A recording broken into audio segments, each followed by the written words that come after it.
home is where the heart is, and nothing makes you feel more at home than comfort food. So if you're on the hunt once again for a dinner recipe, our friend Alex Gornishelli has just the meal to hit the spot. She's the host of Supermarket Stakeout, really fun show on Discovery Plus, where everybody is just basically sprinting through a grocery store. It's fun to watch. Hi, Alex. Hi, Alex. Hello, good morning. Okay, a spring pasta bake. Oh, sounds good. Right up our alley. Yeah, oh, totally. So I feel like we think springtime and we're thinking, oh, it has to be super light and fresh, and it does. But it also has to be comforting and easy, right? I mean, yes. we want to be outdoors. So I kind of devised this as a dish you just make in parts, you assemble, you bake, you have it, it's done. And it's just, right here I've got some just celery, onions, garlic, cooking with some yellow tomatoes. And you can use the larger ones or the little cherry tomato guys. Now, hey, Alex, why the yellow tomatoes? What is it about those? Yeah, well, first of all, I love the color, but more importantly, the taste. They're kind of lower acid, they're sweeter, they're just mellow. They're kind of like, hey, we got out of a long winter. And are they in season? Are they in season? They look spring-like. Yeah, they are. And even if they aren't, I'm going to lie because they're so beautiful. And then I just take some cooked pasta, and you just puree this up in the blender. It ends up being this beautiful color with those hints of, onion and celery. And then we just literally start assembling. Now, the other springtime thing we want to do is grab some spring vegetables and mix this in. That we've got this vibrant pasta and sauce, and you can use shells, penne, rigatoni, whatever kind of tube genre of pasta you're vibing with and that you have. And then I just cooked some zucchini and asparagus. You could sub it, yellow zucchini. You could put sliced cucumbers, honestly, a great underrated springtime vegetable, whatever looks good. And then just literally toss all this together, right, in your little baking dish. Let's face it, springtime's about not a lot of dishes, too. Yeah. We want to be out. Yeah. So, Alex, can I ask you, are those veggies cooked all the way through? They're already cooked? So that's the thing. You cook the sauce, and then you just lightly saute the veg just to get a little of that water out. That when you bake all together, it's kind of, you know how sometimes you put your lasagna and it looks like it's in a swimming pool of water from the... Yes. So we want to swimming pool our vegetables by just giving them a quick saute, which is a great tip. And another great tip, by the way, is if your asparagus that you get is really thick, give it a peel. Yeah. Like you would, and so get that outer... Yeah, so that it's like thin noodles almost. Yeah. Exactly. And and you could even cut them smaller. And then you just top with cheese, right? What kind of cheese are you using? Mozzarella? I just love you for caring so much. I care about the cheese, baby. I can tell you one thing. Yeah, you really slowed down. You're like, what kind of cheese? So it's Parmigiano Reggiano and mozzarella. The two, but you could use a little Monterey Jack and cheap if you have that. But good shredded, cut up, and then you bake it. Ooh, this is still kind of hot, but you can see you just get this. Yeah, it's so springtime because it's got those colors. It's comforting. Does it need, do you need long in the oven, Alex? No, I baked this with that piping. Yeah, the cheese pull. I baked this for about 25 minutes. At 350, and you could literally put this in the fridge like this, come home, throw it in the oven, put on your evening gown, and be like, put on your pajamas, Alex, and eat away. All I can think of is we wish you were here with us right now. And we could taste that. And see your face, too.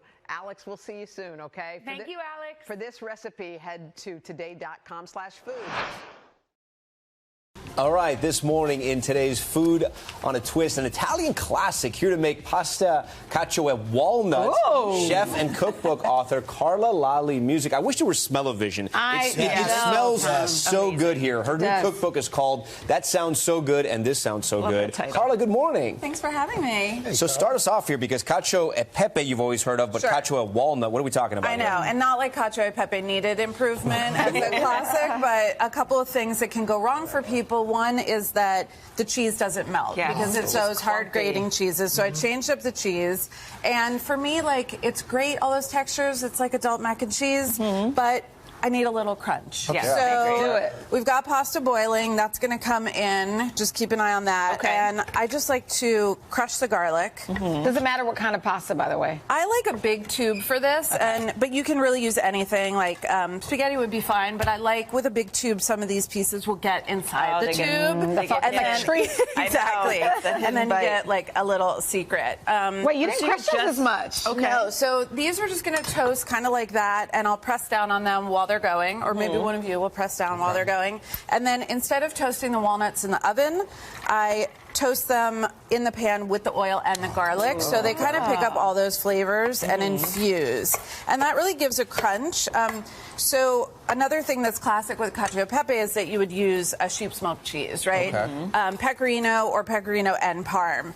But what can happen is those cheeses, like, they like to clump up when they're melting. So frustrating. So I have a fettuccine Alfredo recipe that is great, but it's very similar. The cheese clumps up on people. So for this, that was really in my mind, and I wanted to solve for it. So instead of using Pecorino, I switched it to Manchego. Oh, we went to Spain. We went to Spain. So a little bit with the walnuts and the Manchego goes like, now we're on a European siesta. Love We're that just idea. going across. Could you use another nut other than walnut? Totally. So my book has spinach for every single recipe. So you could use pecans, you could use almonds, you could use cashews, you could really use whatever you want as long as it's got crunch, even pistachios. So importantly here, why don't you grate or crack a lot of pepper in there, because the pepe is the pepper. And without that, like, it's not cacio e pepe, it's not cacio e walnut. And also putting, more. Putting the pepper in. What kind of oil you said you use? Extra virgin olive oil. Yeah. And why is the pasta water so important? So pasta water is really important because the oil and the pasta themselves with the cheese, things will melt, but they're never going to get creamy. So you really need that water. So let's see, how is our pasta? Let's It's not quite done yet. Not quite done. I don't know if we have time to wait for it to Drop one finish. in here, let's see. All right. So with the pasta water, the kind of brilliant thing that happens is it creates this like available liquid for the cheese to melt into. So fat, like any emulsion, fat and water, like they need both to be there in order to make something creamy. How much water, by the way? Pretty good. Yeah, if you want to do that. Calvin's my noodle tester at home. So.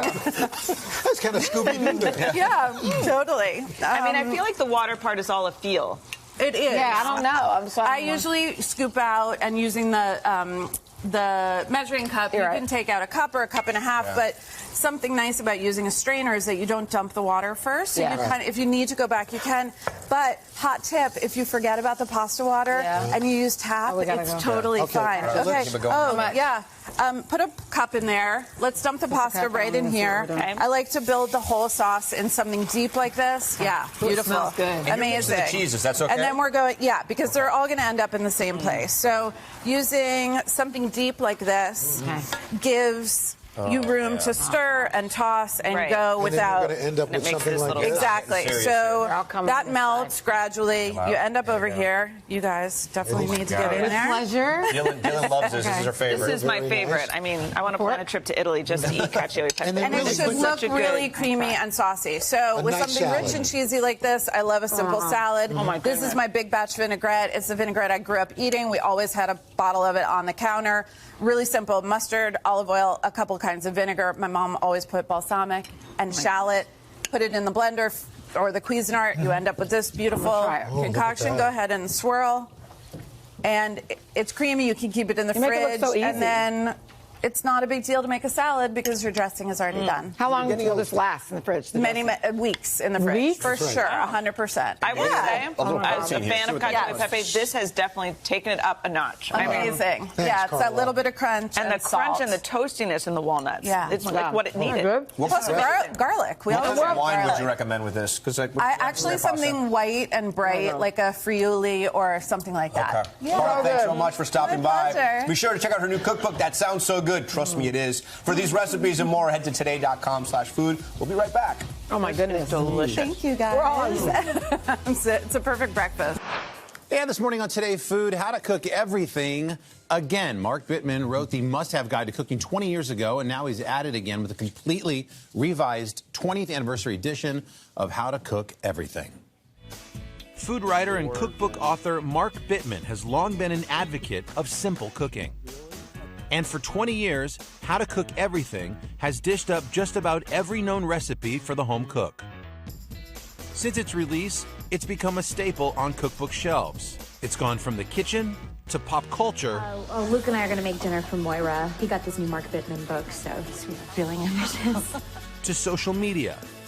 The easy enough concept from the original book spawned lots of titles, like How to Cook Everything Fast and How to Cook Everything Vegetarian. And the classic black and white images have been updated and modernized for the 20th anniversary edition of How to Cook Everything. Handmaid's Tale, that's big. Yeah. That is big there. I'm impressed. Why did you want to reimagine this book for a new generation? Well, things change, and things have gotten simpler. Ingredients have gotten more widely available. We have better ingredients available. People cook more internationally.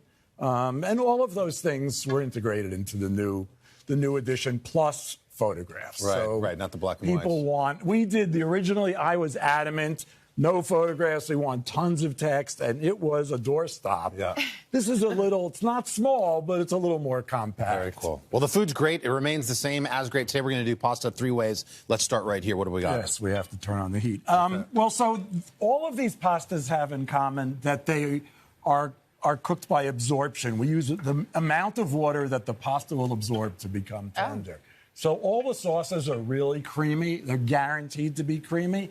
But it's a kind of a different technique. Here we're using, the fundamental one has butter and Parmesan. The one we're going to make here, we start with shallots. And what we do is we add, if you use long pasta, it's easier to break it first so you can stir it. We add the pasta and we cook it a little bit until it browns, it toasts a bit. And then it's like making risotto. We add some wine, and as that evaporates, we add some water. Wow. Not very much. But we would add, as it cooks and each amount evaporates, we add a little more. And at the end here, so it starts to look like that. Spaghetti. Right. We'd add some spinach and some ricotta. Okay. And then the result. Wow, that's easy. Wow. Yeah. So because you're not straining pasta water out? No. You're not straining at all. Wow. The pasta is absorbing When did we the add water, the cheese and all this goodness? Well, we'd add that now. Well, let's try it, Savannah. But the result is always these beautifully creamy pastas. All right. And is it creamier because you didn't overload the water? The starch from the pasta comes into the water, yummy. and it just produces this creamy stuff. I mean, the butter, come on. and the Parmesan don't hurt. Bittman, come. So what do we make? Here we have onion. Yeah. But it's the same procedure. We're going to start by cooking some onion and some olive oil. Yeah, and you're then putting dry pasta. I know. There's no water. No water. And, we don't have time to do this, but when it gets a little bit brown, it's so delicious. Yeah. It really adds another layer of flavor. So you're adding So here we would do that. We've got rosé wine here. Rosé all day. And we'd add some tomatoes after a little while. Okay. And then we'd add water as necessary. And again, you wind up with this beautiful, creamy pasta. This looks I mean, delicious. this looks really good, right? Yeah. And it is good. So I want to eat some. Go to Al Roker. I'll go to Al Roker. He'll tell me what to do. So how do we start off with a classic Alfredo? Here's this one. Again, we're starting the pasta in butter. And here we'd beat some eggs with some cream. And we'd add that and be cooking in that. Again, we need a little bit of water. Right. And this results in like the creamiest Alfredo anyone's ever seen. It's fantastic. So it's almost like you're making a custard. Well, almost. Yeah. You keep the heat low on this one. And again, these take about 15 minutes to do. It's not really faster, but the results are guaranteed to be spectacular. And then a little more Parmesan and you're set. Yep. Parmesan and basil. The common theme is how creamy all 3 of these are. Is that the absorption of the pasta? Yeah, because again, the starch is coming out of the pasta and combining with the water. Difference. Yeah, it's really nice. And in the book, there are I think 15 variations on this. You can do it with almost anything. That was a great thing about the book, and is about the book, in that you give us kind of a basic, and then you give us some stuff that we can start riffing off of and just moving on from. I've done that in all of my books. My feeling is always learn the basic recipe and spin it off from there. Mark, how did you know you made that episode of Handmaid's Tale? Is that a show you watch, or did someone tell you? Or? several people told me that. you, yeah. And of course, I forgot when I just saw it. It was like, oh wow, that's impressive. Good thing is that's pretty cool. you were in it before everything turned terrible in The Handmaid's Tale. You're like in the happy part of it. Yeah. Mark, thank you. These recipes are available. Go to today.com/food. And for the book, check out today.com/shop. Thank you all. Mark Bittman. That is a must-have book right there. Thank you, Mark. This morning, our dear friend Valerie Bertinelli is back. She's with us. She's, by the way, we just lost her shot 2 seconds ago, and she came back because we just trust and believed. The power of Valerie. We are so happy that Valerie's here. She's got recipes that are full of light and full of flavor. Hey, Valerie, I know you're just resetting your shot. We're so happy that you're here. I don't know.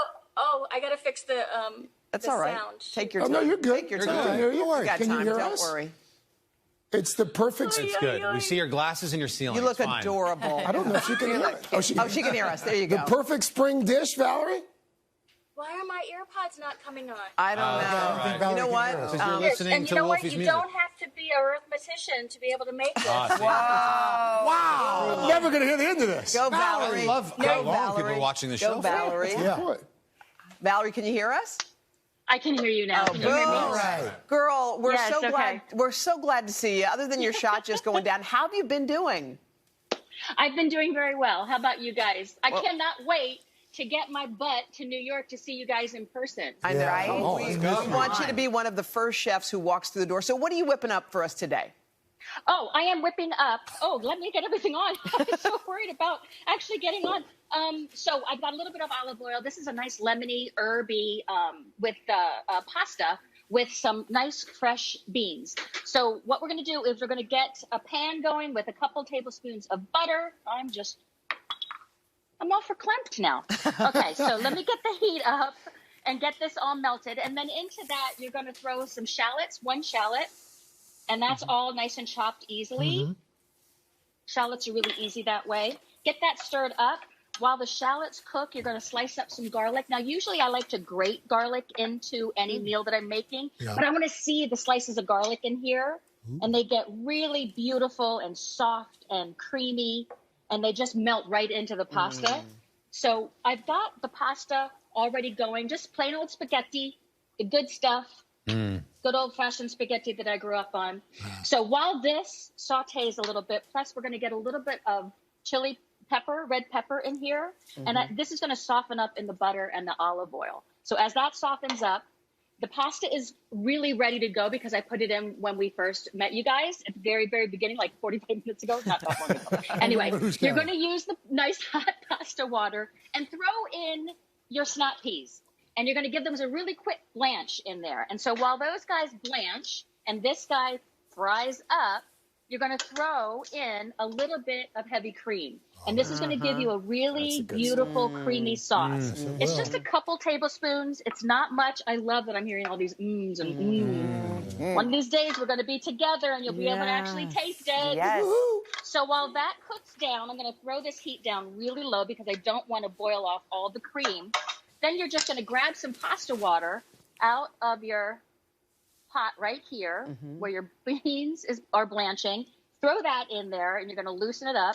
And while you're at it, just grab all of your spaghetti and your beans, snap peas. Why am I calling them beans? And you're going to throw them right into what you just created, that beautiful I like that sauce. thing just drains the water right there. Yeah. I know, isn't that great? Yeah. Then you're going to throw on some lemon juice and some lemon zest. Get a nice lemony flavor because that's the way I roll. Get that all mixed up. And while you're mixing that, throw in some Parmesan. Of course. And then you're going to throw in some fresh herbs, Oh, some that's parsley. That's a And live shot. That is beautiful. Ooh. there you go. Hey, Now, Val, could you all serve of that cold? You absolutely could. Look, I made some last night. It came right out of the fridge. And I'm going to have this for breakfast when I'm done with you guys. Oh, my God. Beautiful. Valerie Isn't eats that pasta beautiful? For breakfast, too. Yeah. That's great. Who's Oh, doing hell that? yeah. Hey, Valerie, how's Wolfie doing? He's doing great. His album drops on June 11th. I hope he comes back to see you guys. Yeah. That'd be great. I love Look that at song, that boy. Free. That track, Free, I think just came out recently. So many good songs on Isn't that that record. amazing? Yeah, I mean, it's so hard for me, even though I know him, that he plays every single instrument on that. I It's just know. crazy. He's brilliant, but I'm his mom. What do I know? And Carson, when that single came out, what kind of reception did it get? Yeah. Oh, immediately. Yeah. You know, as I spoke to Wolf, he was worried about what, you know, Van Halen fans would think, but he's carved his own way with this record. And as Val said, and I'll say it, I mean, it's ridiculous that he is that talented to do every part on that record. And it's so good. I love you, Carson. No, it's true. I wouldn't say it if it wasn't true. Yeah, it's great. You don't have to pay I'm so anybody proud else. of him. Yeah. Yeah. Yeah. That's right. You'd have to split that check 5 other ways. Good to see you, Val. We miss you. It's so good to see you guys. I can't wait to see you. Enjoy that pasta. Yeah. If you want to get your hands on Valerie's recipes, you can go to it's been a long 24 hours. Today.com/food. And don't forget to catch episodes of Valerie's Home Cooking on the Food Network. Bye, Val. We love you. Bye, Val. All right. Bye, guys. Love Bye, you. honey. At the end of a long week, let's face it, you barely have any energy left to cook, so it's good to have a go-to dish you can whip up pretty quickly. We got you covered. Josh Mama Clay is a chef instructor and teaches on Milk Street TV. He's going to show us his basil broccoli pasta. I just tiptoed through that one, Josh. I'm glad I got it. You did great. Thank you, honey. Tell us about what we're making. So essentially what we're making is a broccoli pesto, and it starts with 2 pounds of broccoli. Now, more often than not, you will be able to get broccoli florets in just the big bags, but if you end up working with a large crown, cutting it down is actually super, super simple, and I'm not even going to look at it. No, wait. Oh, wow. Okay, now you're showing off. That's a pro tip. I am showing off a little bit. That's a pro tip. But the reason why I cut it down into steaks like that is because I'm getting this really, really fantastic, like, flat surface area. And that is going to make direct contact with my pan. And therefore, when it roasts in an oven at 400 degrees Fahrenheit, it's going to get a really nice brown on it. Okay. And that's going to develop a really beautiful, savory flavor. Okay. But you want to go ahead and just discard any of the stems. You don't need those for this recipe. Okay. But break your broccoli florets down into 1.5-inch pieces. Again, you don't have to be particularly careful about this. But all you're going to do is bring all of that broccoli together in a bowl, along with 2 teaspoons of regular, like, vegetable oil. Okay. Any neutral oil, avocado oil will work. And you're also going to follow that up with a little bit of salt. Perfect. So I believe it's 2 tablespoons and 1 teaspoon of salt in here. Okay. We're going to just give that a little toss. And then we're going to go ahead and arrange that on our sheet here. I have a baking sheet lined with tin foil. I'm just going to dump it right on out. Beautiful. And here's my little pro tip. You want to make sure that you're putting everything cut side down. Okay. That way, all of that flat surface area that you established, that's going to get really, really nicely seared in the oven. Okay. So once you get that nice and arranged, you throw it in the oven. Simple as that. So again, 400 degrees Fahrenheit. And I already have one that is working in there. So we'll take a peek at that. Look at your little mitt. That's the cutest little oven mitt. Thank you. I've never I have these big, like, sausage patty hands. I love that. So when you're working with, like, it is the right size. It makes things a lot easier. Now, while that's roasting off in the oven, we could go ahead and take a look at our pot here. Here, I actually have a large pot set up with 6 cups of water. Now, 6 cups is not typically what you would cook pasta in. Right. But we're cooking in less water here on purpose, so that way we develop a lot of starches. And that's going to help this sauce get really luscious. Okay, we only have a minute left, so will you just help us? Okay. Sorry. Totally. So what we're going to do is we're going to go ahead and blanch our basil. That only takes about 5 seconds. And this is the same water that we would cook the pasta in. Like I said, we blanch it for 5 seconds, and then we throw it into an ice bath. This step is totally optional, but it really helps the sauce maintain its bright green color. Okay, beautiful. So once we get that in there, we'll go ahead and fish that out, and we'll blend it up. Okay. So you hit it. You put it in the little food processor. And you add it. And what do you add to it? Oil. So, here we have our food processor. I'm just going to throw my basil right on in. If a little bit of water makes its way in, that's no problem. But you'll hit that with a 1/4 cup of olive oil. Great. Along with a 1/4 cup of grated Parmesan cheese. Yum. 2 cloves of garlic that have been roughly chopped. And my secret ingredient here, we have some capers. Ooh, I love that's going capers. to add really nice. Yeah, they're really fantastic. So after you grind that up and just put that right over the pasta? And some lemon. Yeah, we're also going to throw in a little bit of lemon juice. And if you have time, you can always throw in lemon zest. All right, Josh, why don't you show us the finished product? Because we got to rock. Ah, you got it. So we're going to bring that together right before your very eyes. Beautiful. Show us what you got. Show us what you got, Josh. Beautiful. Josh, thank you so much. That looks really delish. We appreciate that. Absolutely. For that recipe, go to today.com/food.